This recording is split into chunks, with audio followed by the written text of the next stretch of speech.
Hi everyone, welcome again to FixMyNES.com. Today we're going to show you how to clean your game controller.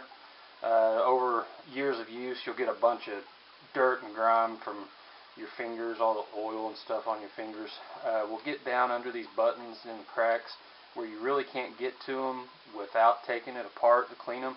The reason you need to clean them, it makes buttons stick basically. And of course you don't want that. These things are pretty easy to take apart, just like a game cartridge, but there's a little bit more inside of them. There's 6 screws on the back. You're going to need a small Phillips screwdriver, and I really recommend one that's magnetized, because these screws are pretty small and they're pretty easy to lose. I also recommend one of these kind of rubber pads so they won't slide all over the place. You can put them in some sort of cup or anything like that that will hold them if you need to. If you've got a lot of clutter on your desk, that would probably be recommended. But today I've got a pretty empty desk, so we'll just let them fall here, and they may not come out all the way until we take the back off.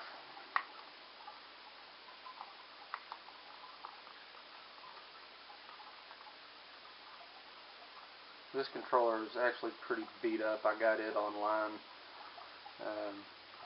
when I was buying a bunch of components for these. And got it pretty cheap, but it's beat up, but it'll still work.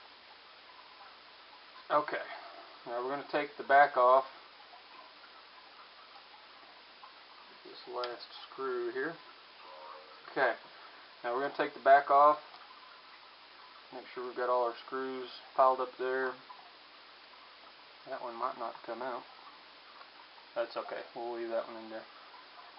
But there's a lot of dirt gets built up around these sides. This one's really nasty, so it's going to take a while to clean. We'll set that aside for now. Inside you can see the board. There's a cord coming out. Just take that out for now. You can set the board aside. All your pads should fall off like these did, and this one's extremely dirty. These other two aren't too bad, but there's the side of the board, or if you're playing the game, that actually sits in there like that, and then when you push that button, pushes the contacts on that board. We're going to set that to the side for now, so we don't really need it. There's not much you can do to it. Okay, we're going to pull out all our rubber pads and buttons here. There's a lot of dirt and nastiness in that one too. But there's all the dirt and grime that gets in there. Now, how to clean these? It's really easy. And by the way, all these parts go back in here one certain way. You can't screw it up and put them in backwards or anything like that. So that makes it really easy to clean also. I'm going to start out with just a cotton pad and clean these pads off right quick. Just put some alcohol on them. That one's really black. It may stay black, I don't know, as long as it's been as old as it is. See, there's some coming off. But as long as you get the grime off of it, it doesn't really matter if the color stays dark or not. It's just kind of stained on there, and there's nothing you can do about it. This one's probably the worst one I've seen so far. Most of them aren't generally that bad, but just take your pad, and there's a lot of dirt on this one. Looks like this dirt will come off really easily, which it is.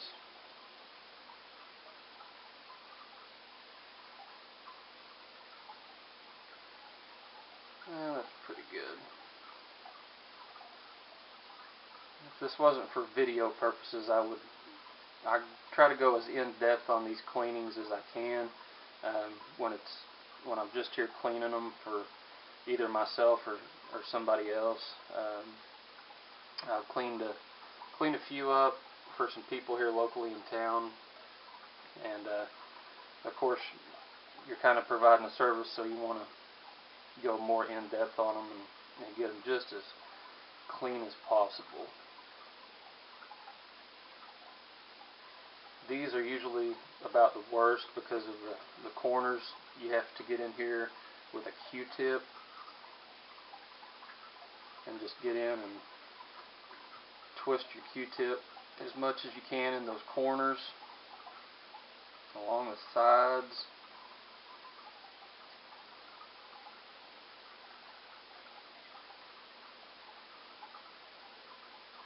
And you may even go back over the top of it with cotton pad. These cotton pads aren't really the best. There's some better ones out there. These kind of, like if you run them across a board, you're going to get pieces of cotton that stick to all that stuff. So I use these sometimes, mostly on the controllers, but I do use them inside. You just got to be careful and kind of pick the cotton off of where it gets stuck. But these buttons are pretty dirty. They look like they cleaned up pretty nicely. Take the Q-tip and give this one a little bit harder clean. Okay, that one's pretty good. And don't drop one.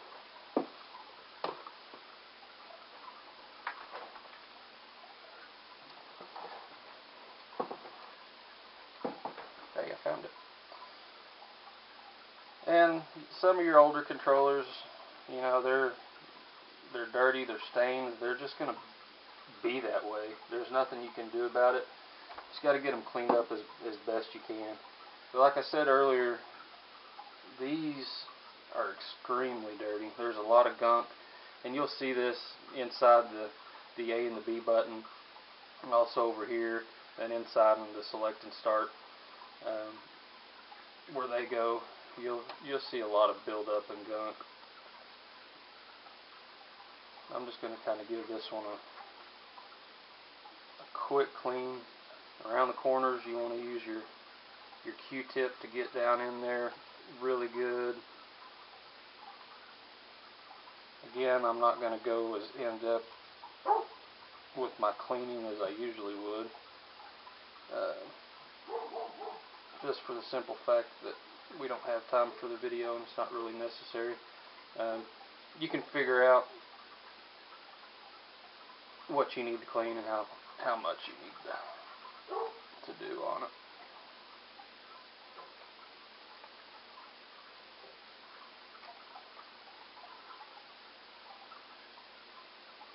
We'll give this just a little bit more scrubbing for the video, just so you have a kind of a good idea of what you're supposed to do. Alcohol works great. It's about the best thing you're gonna get to clean the insides of these.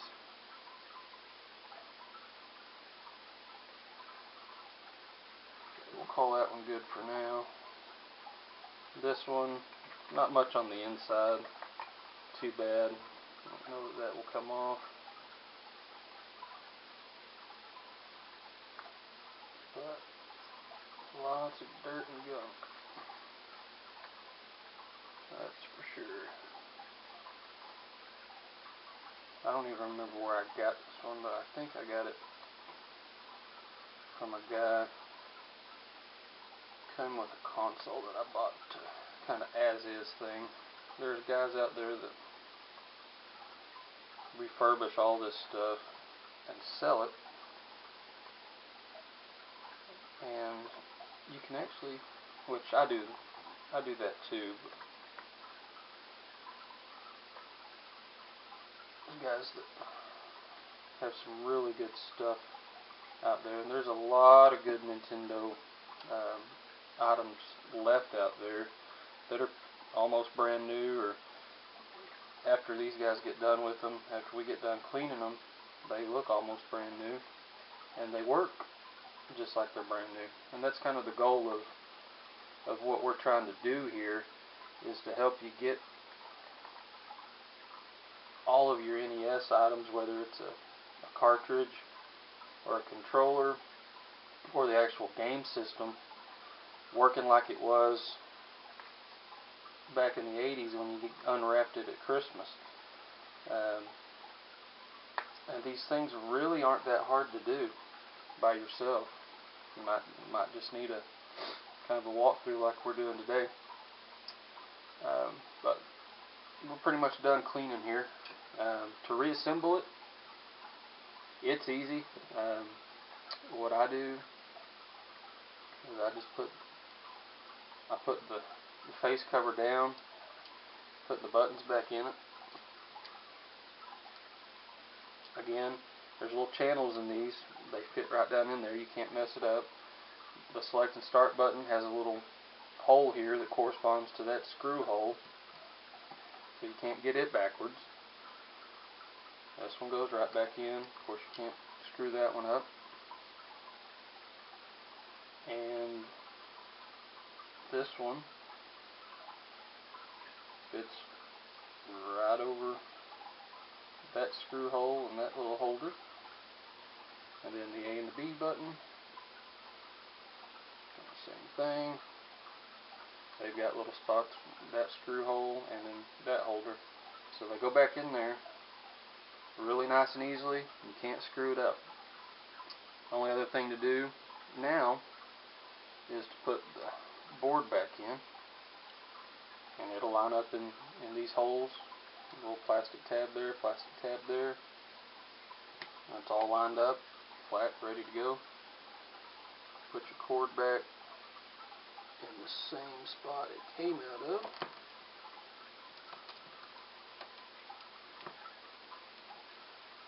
And there's little ridges right there. I don't know if you can see it on the video. This kind of kinked, and of course it's got that natural shape that it's had for years just because it's been in there so long. There's these little grooves that hold that in place, and wrapped around these other grooved pieces of plastic. And you're ready to put your back on, and you're ready to screw it back together.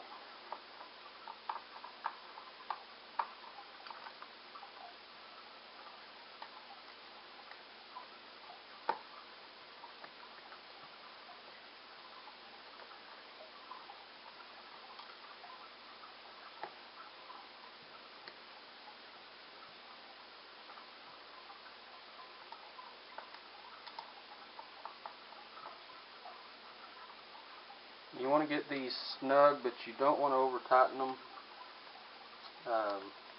I've never stripped the one out as far as the inside, but the heads on these, being so old, you'll strip out the screws fairly easily.